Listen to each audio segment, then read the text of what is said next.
the common passage, the throat.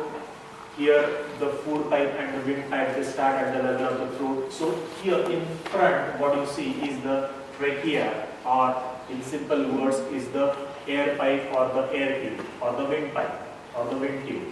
And behind this trachea is the esophagus. We were talking about the esophagus yesterday evening, the food tube. It is behind the trachea. So in our throat, if you just feel here, this portion, what you feel here is the windpipe, is the trachea in front. And behind that is the esophagus or the food pipe. So now we just focus ourselves on the respiratory system, the trachea. This trachea, it is made up of cartilages. It is made up of muscles and cartilages. So it's an elastic tube. It is stretchable. It is not a fixed hard structure. It can be stretched slightly, the length can increase slightly, the diameter can increase. It's a flexible tube made up of cartilages and muscles, so that the diameter also increases and the length of this tube can also slightly increase. It can be stretched, it can be pulled, it is elastic, it is flexible. Now this trachea, it divides into two major branches. One branch going to the right side and other branch going to the left side. Two major branches of one single trachea. Now these two major branches, they further go on dividing and redividing. You can just have this view. These two branches, a single trachea dividing into two branches, and these two branches, they go on dividing and redividing, further dividing and redividing, and ultimately in the end we would have a very minute, a very microscopic branch of this trachea. So one single branch, two branches, sub-branches, and this sub-branch is going on dividing into still smaller and smaller and smaller branches, and in the end we have a very small microscopic branch and at the end of this microscopic branch we have the alveoli, or the simple word we can use for that is the air sacs. So these air sacs or air bags, we can say, these air bags, they are present at the end of each and every microscopic, the most minutest branch of the trachea. And these alveoli, they are supplied with capillary network, rich blood supply to the capillary network. Now only a portion of it has been shown here, but this capillary network is present all throughout. So again, to repeat, it's one single trachea dividing into two major branches. These two major branches further dividing and redividing and redividing. Ultimately, the last part of it, the microscopic, the minutest branch, at the end of that minutest branch, we have the alveoli, or the air bags, the air sacs, and these air sacs, they are covered or they are supplied with a rich blood supply through a capillary network. Continuously, blood is flowing over this alveoli. Now there is an estimation that both the sides we have 1 million alveoli each. So what I am talking of, this one single alveoli, that is total 2 million alveoli, they are present in our respiratory system. It is just to understand that how microscopic these alveoli are. Here we have shown it on a very large scale, but there are very microscopic structures present in the alveoli, in the respiratory system. Now, in the structure of the respiratory system, nowhere I have mentioned about the lungs.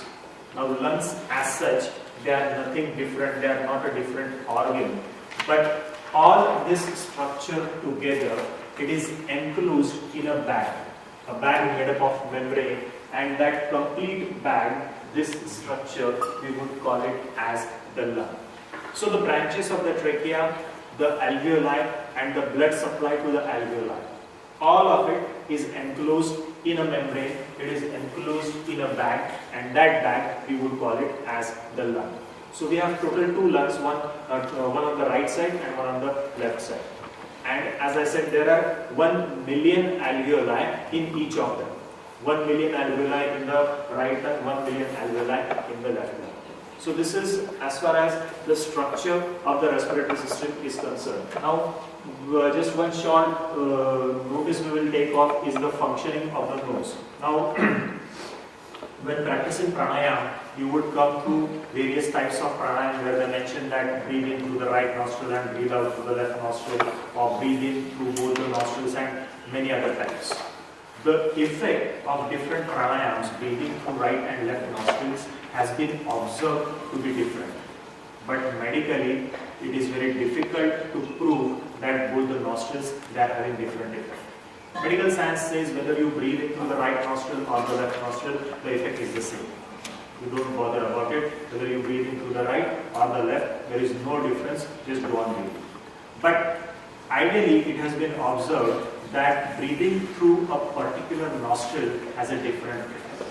For example, breathing in through the right nostril has a heating effect on the body, and breathing in through the left nostril has a cooling effect on the body. There are multiple, it's a very different science, we are not going to discuss about it, but it's a different science, and definitely these facts have been observed. Medically, it is only proved that we are breathing in only through one nostril. At any given time, we are breathing or we are utilizing only one nostril. So, alternately, we are breathing in through the right nostril and the left nostril. Right now also you can check for yourselves, you are breathing in, you are utilizing only one nostril. Never throughout the day we are using both the nostrils. We breathe in and breathe out only through one nostril. And after 45 minutes to 1.5 hours, the nostril is shifted and we breathe in through the other nostril. And this continuous shift of nostrils, it goes on throughout the day. So it's alternately the left and the right nostril that we are breathing in and breathing out. But medically, we don't give more emphasis to the nostrils, we just say breathe in through any nostrils, the effect is the same. But one important function of the nose we can mention here is the function of air conditioning. Now, we all know the use of air conditioners. There are three uses or three aims of using air conditioner. First is obviously to control the temperature. We want to control the temperature in the room or the car, whatever. So we use the air conditioner. Second function of the air conditioner is purification of it. Whatever air is blown through the air conditioner, it is purified and or filtered, we would say. And the third function of the air conditioner is to increase or to maintain the moisture content, the water content of the air. So these are the three functions which are carried out by the air conditioner: temperature, filtration of air, and maintenance of a proper moisture or proper water content in the air. These same three functions are carried out by the nose. When we breathe in through the nose, because of friction, when the air flows in through the nose, because of friction, the air is slightly warmed up. We breathe in warm air, we breathe in hot air. At the same time, when we breathe in through the nose, we all have minute small hair inside the nose.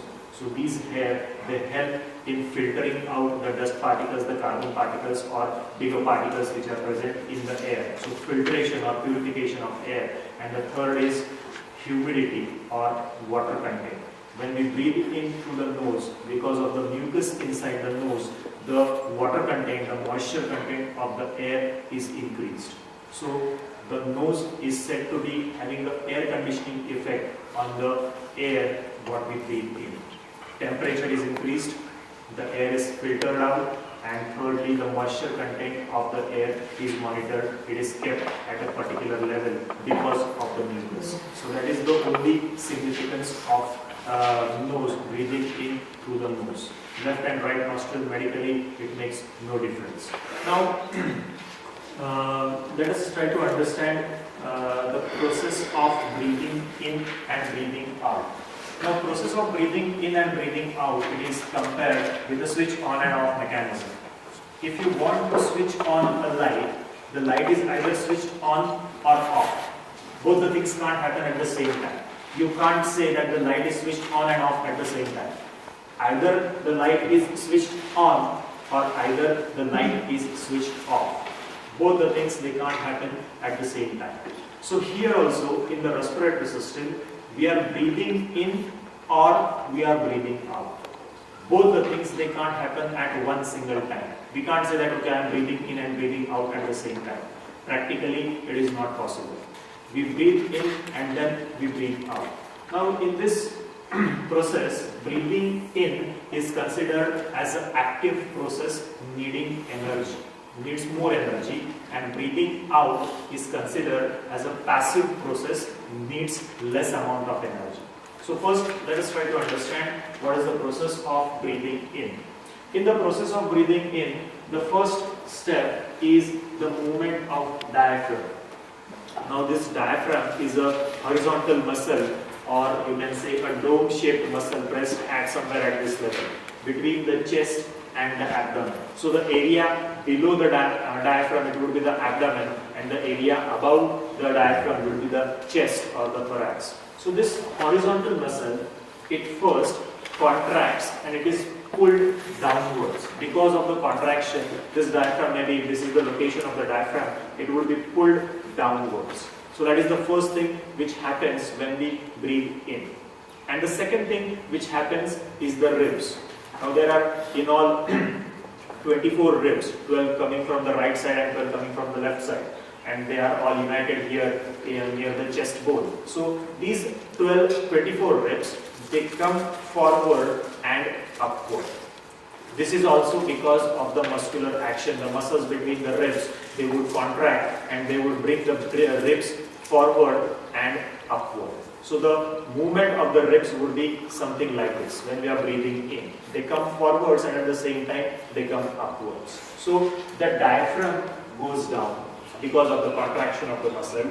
The ribs, they become elevated or they come forwards and upwards. Now because of these two things, the space available inside the chest, the space available inside the lungs, it increases because of these two things. And when the space available increases, the air from the environment, the air from the external atmosphere, it is actually pulled inside through the nose. So this pulling inside of the air through the nose, we call it as breathing in. The process of breathing in. And that happens because the space available inside the chest is increased.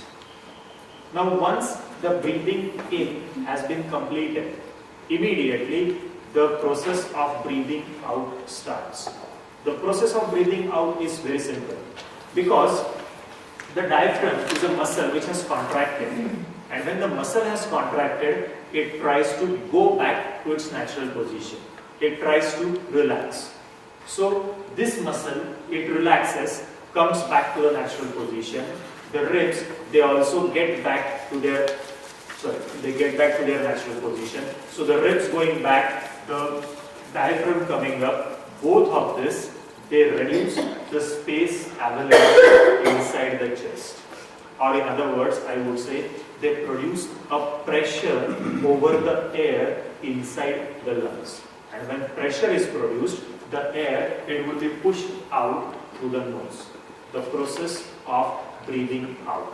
So it is basically the pressure which is produced over the lungs because the diaphragm comes to its original position, the ribs go back to their original position, they compress the chest, they compress the lungs, would produce a pressure over the air inside the lungs, and then the air is pushed out.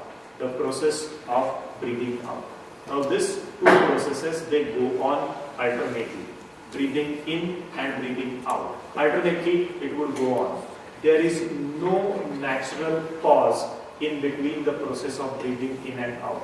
Immediately, once the process of breathing in is completed, immediately the process of breathing out starts. And here we have discussed only at the level of the respiratory system. Actually, this process is controlled by the brain. The signals coming from the brain, they control this process. There is a coordination between the process because of the brain. The medulla oblongata is the part of the brain where actually the control is carried out. Here we have just seen the effect how the process of respiration takes place. Yes? You just say that it comes automatically and the beginning is in the diagram, right? And can you be a little louder? I'm trying to say that what comes first? What starts the breathing? Is it the diaphragm, is the heart, the brain, or? Okay, the signals, they are coming from the brain. The signals would come from the brain. First, it would stimulate the diaphragm going down, and at the same time the rib being elevated. It starts with the brain.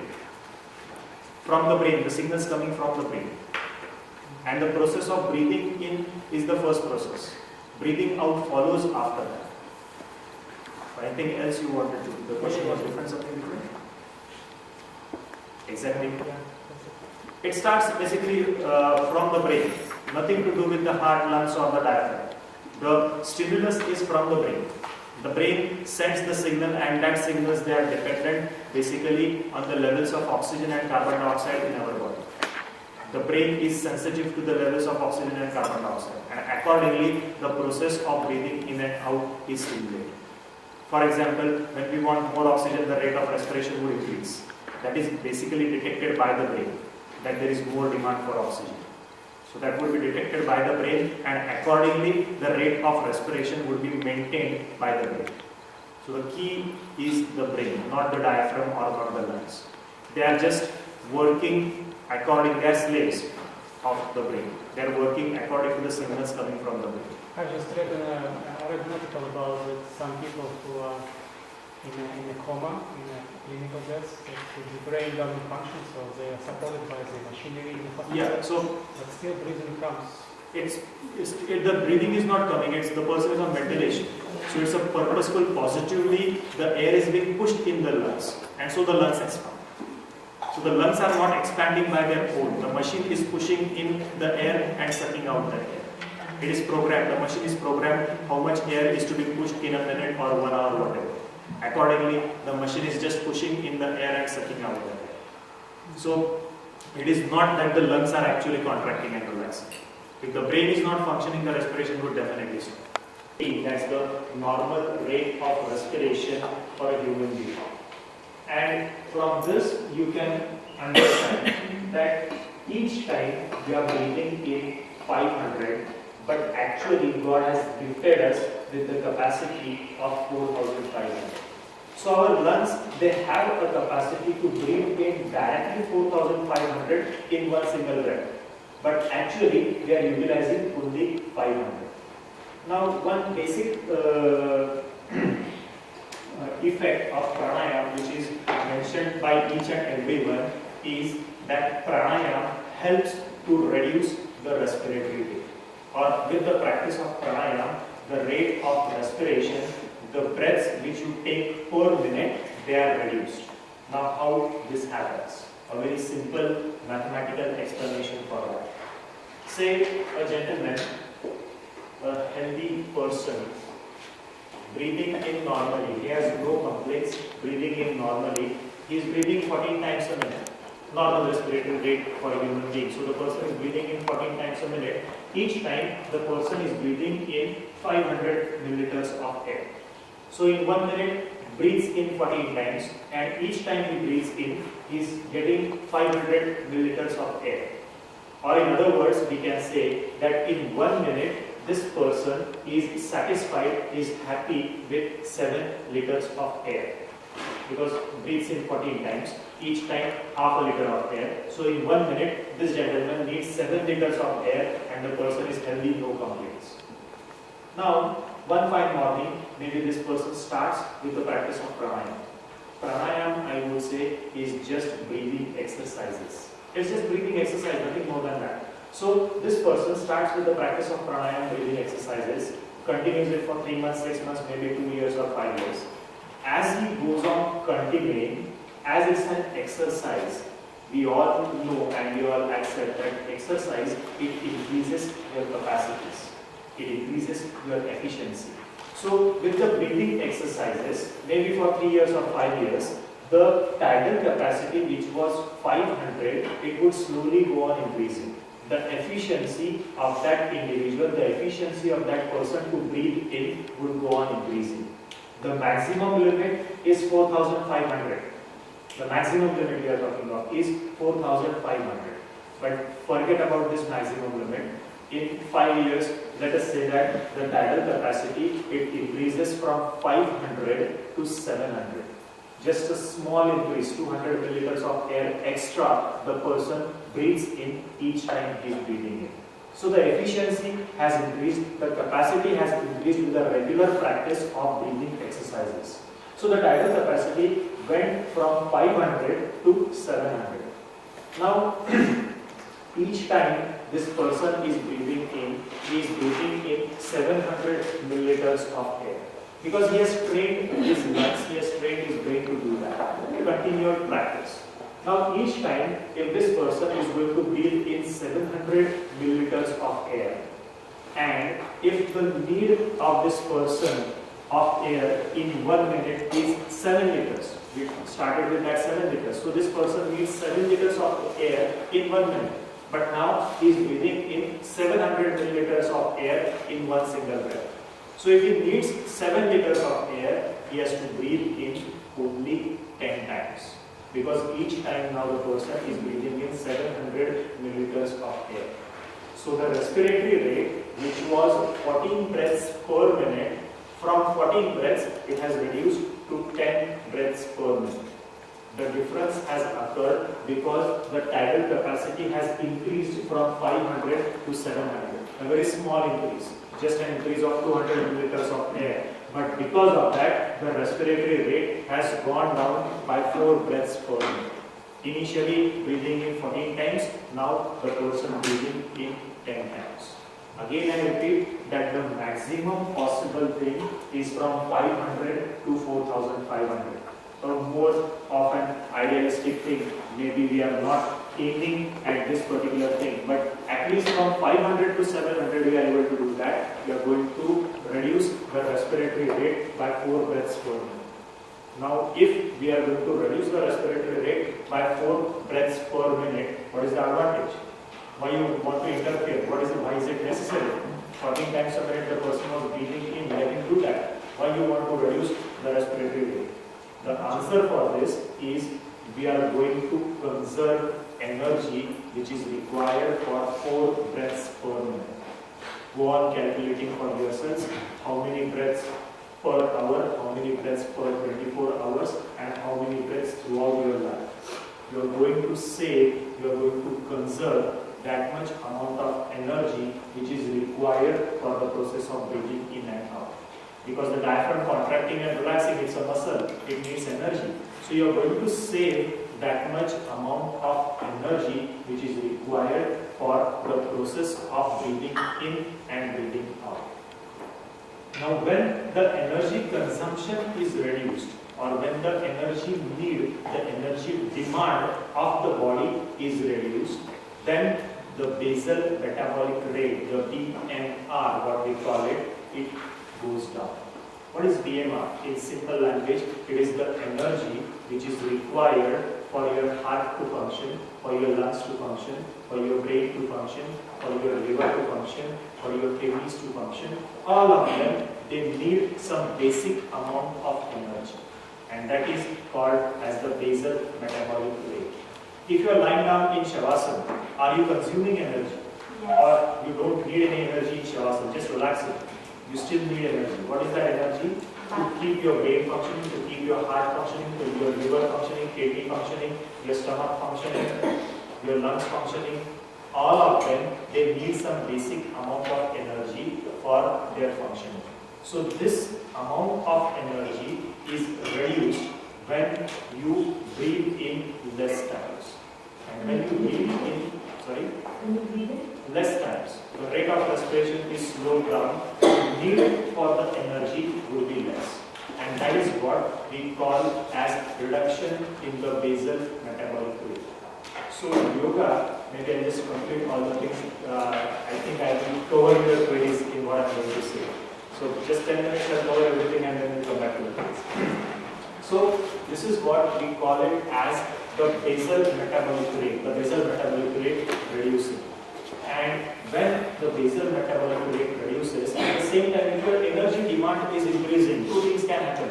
Either you can use the energy for some other purpose, some other work, or you would consume less amounts of energy.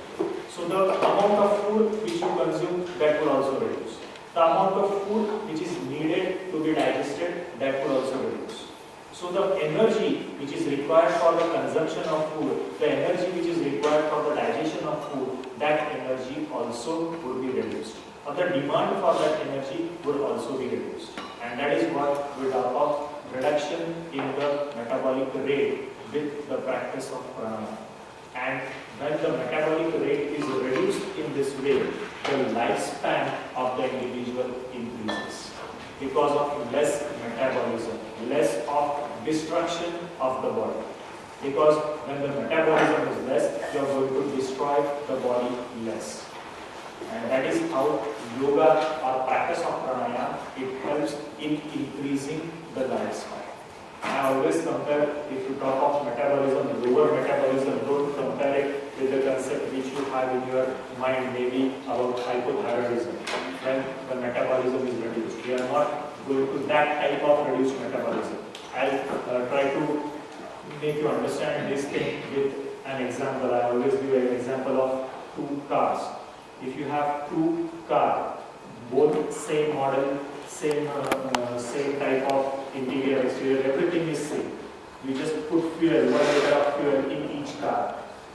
One car, it travels a distance of 15 kilometers.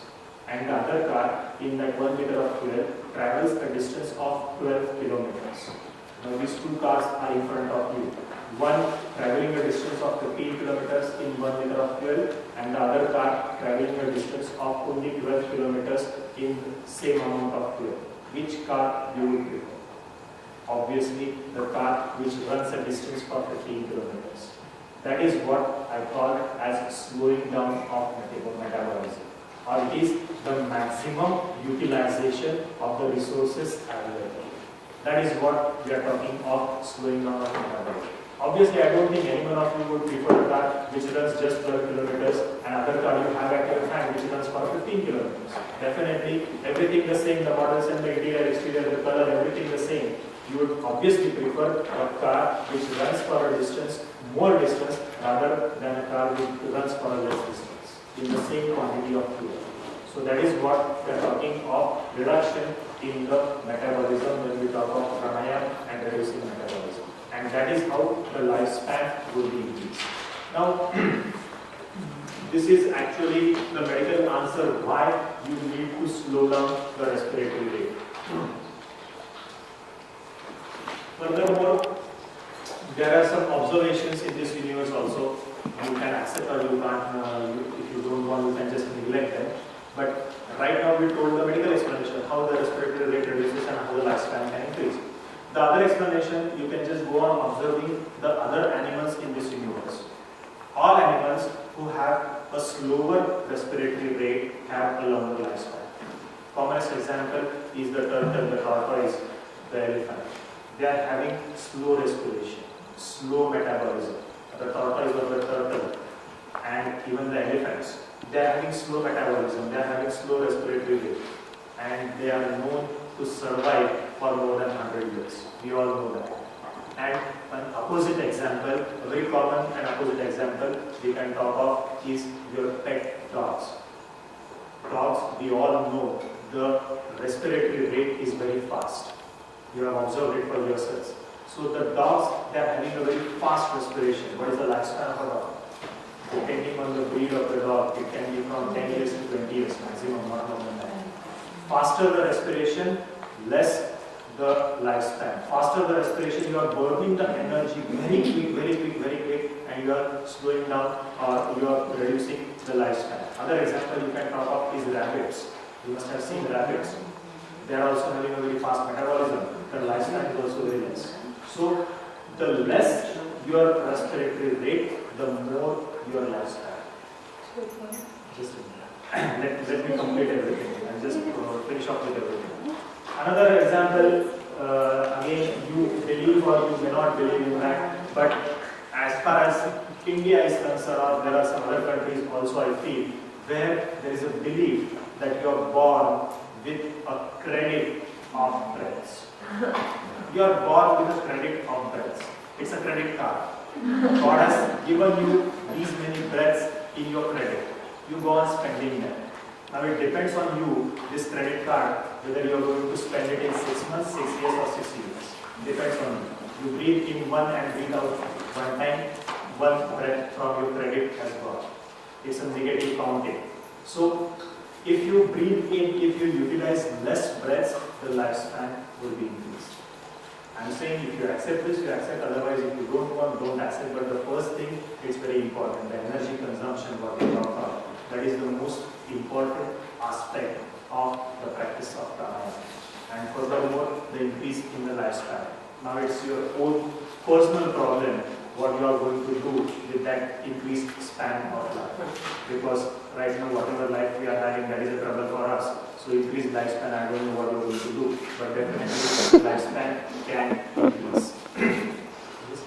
I have two questions. The first is it true that the metabolism of the brain is which the part of the body which demands a lot more energy than the other part? Just to make that the brain works, it's demanding more energy than the other organs. When the brain activity is more, the brain will demand more energy. It depends on the activity of the brain.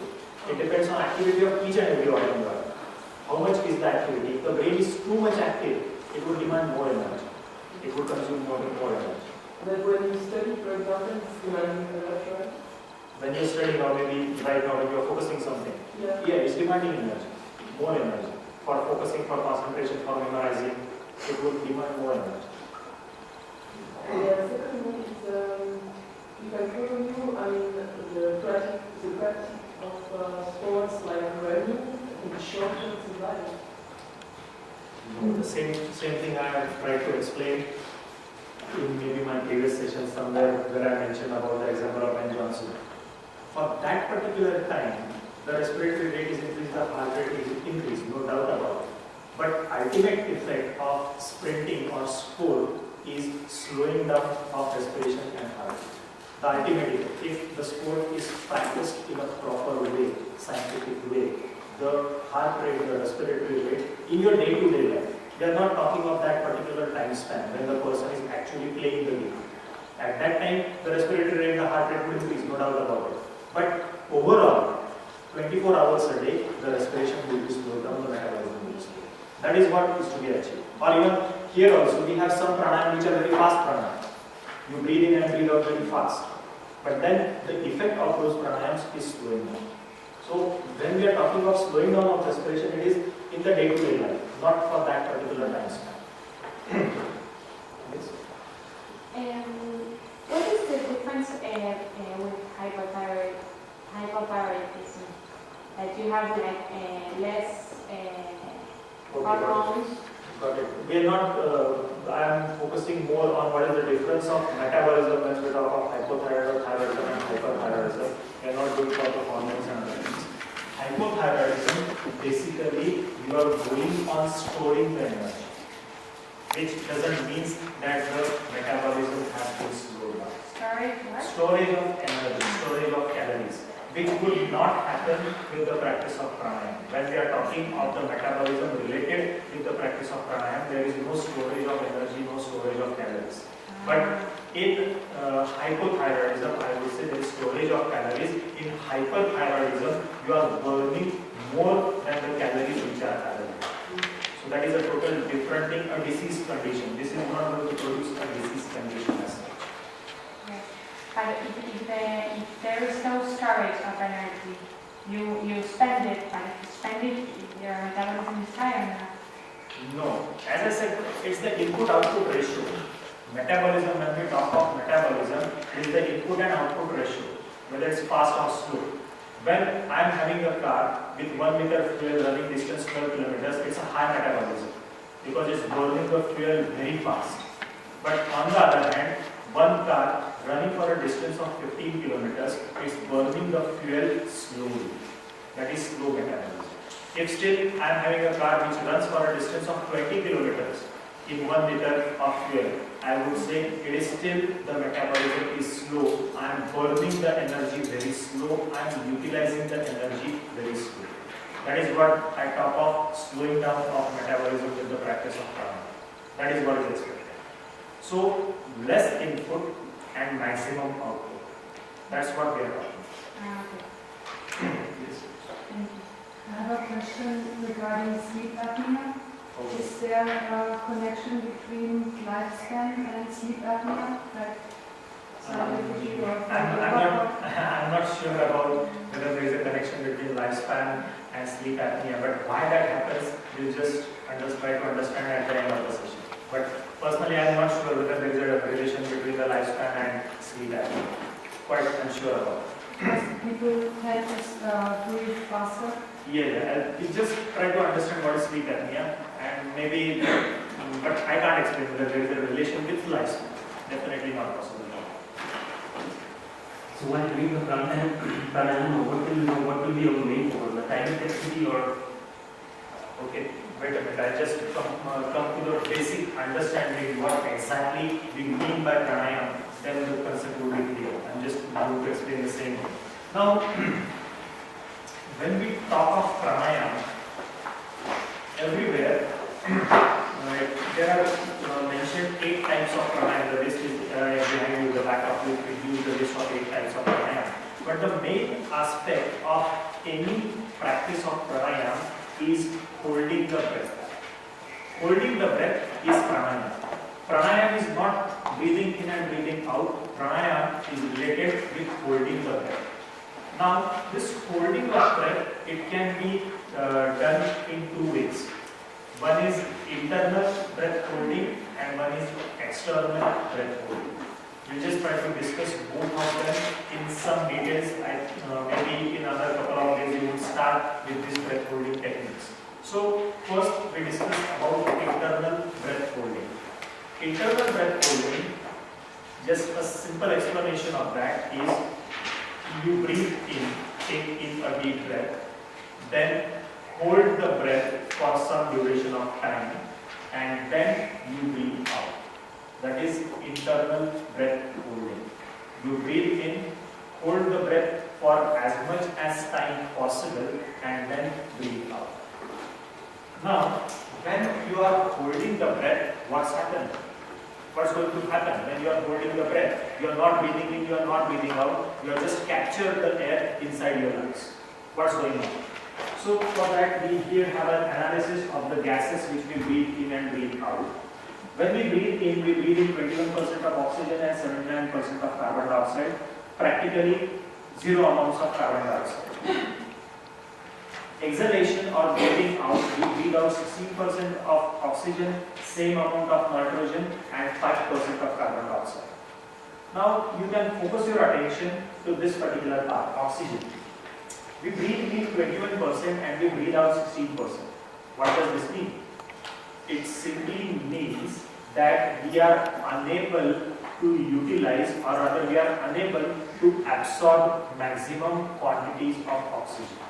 We are breathing in 21 and we are breathing out, we are just throwing out 16% out of that. It means that our lungs, our blood is not capable of absorbing more amounts of oxygen. And as far as carbon dioxide is concerned, 5% carbon dioxide we throw out. This is the carbon dioxide which is produced in our body because of metabolism. And this is a waste from our body, we need to throw it out. Now, just imagine the situation that you are holding the breath. What would happen? You breathe in and hold the breath. So when you are holding the breath, what's happening in your lungs? The metabolism is going on. The metabolism has not stopped. The metabolism is going on, the cells are functioning, the body organs are functioning, producing oxygen. Producing carbon dioxide. So the carbon dioxide, it would go on accumulating in the lungs. Because you are not breathing out. So the carbon dioxide, it would go on accumulating in the lungs, and at the same time, your lungs or your body would go on absorbing more amounts of oxygen. Because it needs oxygen, it would go on absorbing oxygen in more quantities. So when you are holding the breath, you would get more oxygen in your body, you can absorb more oxygen in your body. That is one advantage. But your body can't go on absorbing all this 21% of oxygen. Practically it is not possible. The body would not be able to absorb all 21% of oxygen. A point comes when you are holding the breath, you must have done it sometime or the other. A point comes when you feel like breathing out. You can't control the breath. It becomes compulsory for you to breathe out. Why this happens? This happens because the carbon dioxide is being accumulated in your lungs. And and when the levels of carbon dioxide in your lungs they reach to a maximum of around 8%, the brain is stimulated. When you are holding the breath, you are doing it with your mind, you are doing it with your will. At that time, the brain is not interfering. You are doing it with your will, with your mind. But when the carbon dioxide levels in the lungs they reach up to a level of 8%, the brain is stimulated. The brain understands there is something going wrong. What's going wrong? There is too much of carbon dioxide in the lungs. What is to be done? Breathe out. So it is the break point where you cannot control or where you cannot continue the breath holding. You have to breathe out. And you have to breathe out because the levels of carbon dioxide in the lungs they are increased up to a level of 8%. It's a harm, the brain feels there is something going on wrong. Let me throw out this carbon dioxide. So the brain would stimulate the respiratory system and you would breathe out. No matter whatever quantities of oxygen are present in the lungs, the brain says that first throw out the carbon dioxide, we will manage the oxygen afterwards. Forget about the oxygen, first throw out the carbon dioxide from the lungs. So one point here which is to be remembered, which is very important, that the brain is sensitive, the brain is more sensitive to the levels of carbon dioxide. I repeat, the brain is more sensitive to the levels of carbon dioxide and is less sensitive to the levels of oxygen. Whatever amount of oxygen in your lungs, the brain is not bothered about it. The brain says, first throw out this carbon dioxide. I don't want this carbon dioxide in my body, just throw it out. And we will think about oxygen absorption afterwards. For the time being, just throw out the carbon dioxide. So basically, internal breath holding, you breathe in, hold the breath and breathe out.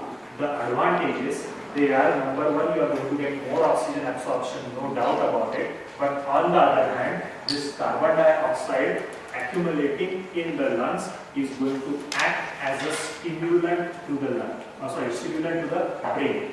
It would help your brain to be reprogrammed. Our brain is a computer. Our brain is a computer chip. It can be reprogrammed. When you get a program, when you install a software, and when a new version of that software comes, you can load that new version. You can update that new version. Similarly, here the carbon dioxide would help your brain to be reprogrammed, to be updated, and that will help further to control the process of respiration. So that is advantage of internal breath holding. Now, before maybe the questions come up, let me finish off the things so that the basic things are told here, and then we can go on discussion because this can be an unending session. So let me complete all the basic things. So that is about internal breath holding. What about external breath holding? What we are doing in external breath holding? Now this is finished, the internal breath holding is finished. Coming to the external breath holding.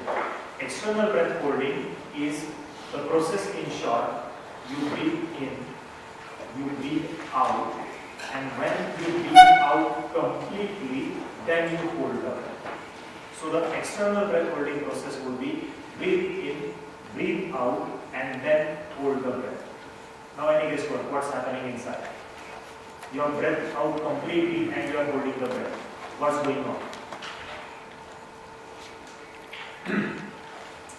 When you breathe out completely, is it really that you are breathing out completely? Vacuum in the lungs? No, Practically not possible. You can't produce vacuum in the lungs. When you breathe out completely with efforts, when you say, okay, I have breath out completely, still some amount of air remains in the lungs, and that is the residual volume. Some amount of air remaining in the lungs even after breathing out has been completed. So that is around 1350 milliliters of air. That much quantity of air is inside your lungs when your breathing out is completed. Now what is the situation? You have taken in a deep breath, then you breathe out, and then you are holding the breath. So when you are holding the breath, you are holding inside your lungs. Now, the body would utilize the oxygen from this air. The body is functioning, the metabolism is going on. So the body would use the oxygen from this residual volume of air. And carbon dioxide levels, they would go on increasing in this residual volume of air. What would be the effect? Whether it's good or bad. Carbon dioxide would go on increasing very high, very fast. Good for the body, good for the brain, or bad for the body? Any guess? Breathing in, breathing out, holding the breath. So when we are holding the breath, in this situation, we are having this much quantity of air in the lungs.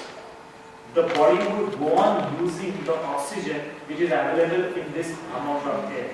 And at the same time, carbon dioxide would go on accumulating. Because we are not breathing out nothing, doing nothing. So carbon dioxide will go on accumulating in this lungs, in the lungs. What will be the effect? For this, let us try to understand something which is totally different from pranayama and other things, and that is the practice of mouth-to-mouth breathing. You must have heard of it, you must have maybe seen some demonstrations if you have attended some first aid courses or classes somewhere. You must have been learning this mouth-to-mouth breathing. Used in emergencies where there is no oxygen supply, where there is no oxygen cylinders, no oxygen mask available. At that condition, you do mouth-to-mouth breathing. Now, what is this mouth-to-mouth breathing? In an emergency, when the person is lying, that he is unable to breathe, the breathing has been stopped. The heart is functioning, the brain is functioning, the person is alive, but the breathing has stopped. Maybe you just pull out someone from the swimming pool. The person was drowning and you just pull out the person from the swimming pool, remove all the water from his respiratory system, but the person is not breathing. You don't have oxygen, you don't have mask available to supply oxygen. Till the emergency van comes, what you are going to do, you can do mouth-to-mouth breathing. What is this mouth-to-mouth breathing? You yourself breathe in, and when you are breathing out, what you do, you open your mouth and breathe out in the patient's mouth. You go on doing this continuously. You yourself take in a deep breath, and when it comes to breathing out, you open your mouth and breathe out in the patient's mouth. Go on doing this. What actually you are doing when you are breathing out in the patient's mouth?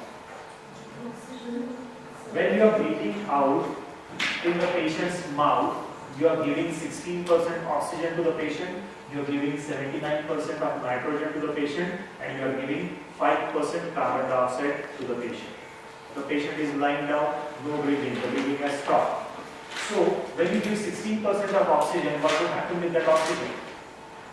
The patient would absorb that 16% of oxygen for the metabolism to go on and to survive. So this 16% of oxygen would be used by the patient for the cells of the patient to continue with the metabolism. The nitrogen, no use, it would remain as it is. What about carbon dioxide? 5% carbon dioxide, it would remain in the lungs. The body is not going to use it.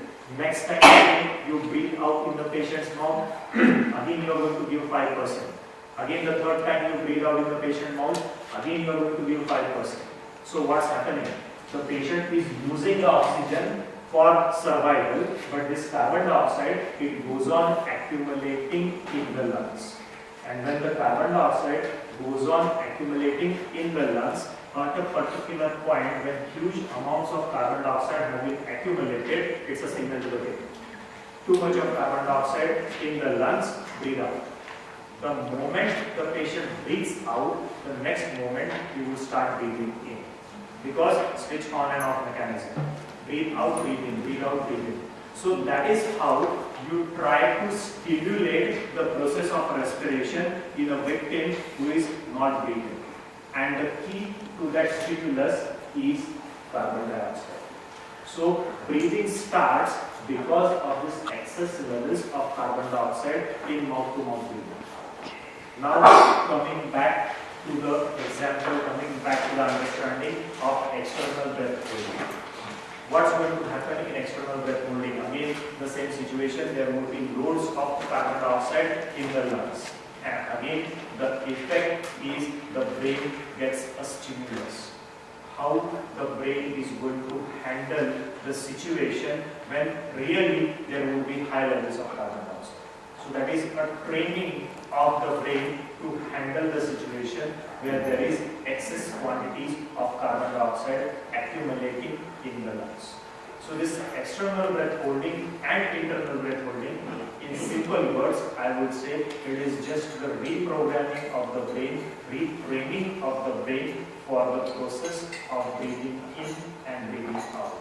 And as I said, it can be reprogrammed. Our brain is a computer, it can be reprogrammed. And with a continued practice, maybe 2 years, 5 years, 10 years, 20 years, this can be achieved. Now one last thing which I want to mention, I will mention, and after that you can come up with the queries. When we talk of pranayama, if you go through the ancient text, they say that practice of pranayama is kevala kumbhaka. Kevala is only and kumbhaka is holding the breath. So pranayama means holding the breath. 8 types of pranayama and everything, the books they don't pay more attention, they don't give more importance to that. The book says that pranayama means holding the breath. Holding the breath for how long? Continuously. Go on holding. No breathing in, no breathing out, just go on holding the breath, that is pranayama. No breathing in, no breathing out, you are just holding the breath continuously, that is pranayama. The question is it possible? Is it possible continuously to hold the breath and to survive? For how long? It has not been mentioned. Maybe 1 day, 2 days, 3 days, or 7 days, 1 week, 15 days, or 1 month. Go on holding the breath. Is it possible to survive? No breathing in, no breathing out. But that is what is pranayama, the ideal practice of pranayama. And if it has been mentioned, then definitely that is possible and there is a medical explanation for that. It is possible. How? For that, let us take the example of this room and the environment outside. Forget we people sitting here because of us we are increasing the carbon dioxide levels here. Just forget it. We sitting here, an empty room with one single door. People, my question is, what about the levels of carbon dioxide inside the room and outside the room? They are the same or different? The door is open. The room, levels of oxygen in the room, the levels of oxygen outside the room, they will be the same. Because the wind, the breeze can come in and out through the door. What about the levels of carbon dioxide? Inside and outside the room. They will be the same. Forget we people, we are increasing the carbon, an empty room. So the levels of carbon dioxide inside, the levels of carbon dioxide outside, they will be the same. A mixture of gases through the door, it would happen. Now, the same thing is possible with our lungs and the external environment. The nose, the trachea, nowhere there is a sphincter, nowhere there is a valve. It's just a continuous tubing. So the air from the environment can enter inside, and at the same time the air from the lungs can go to the external environment. That is possible. But it is possible only when the metabolism is very, very, very, very slow. When the demand, when the need of the body for oxygen is the least, minimum needs of oxygen by the body. In that case, this is possible. And at the same time, the body should produce the minimum quantities of carbon dioxide.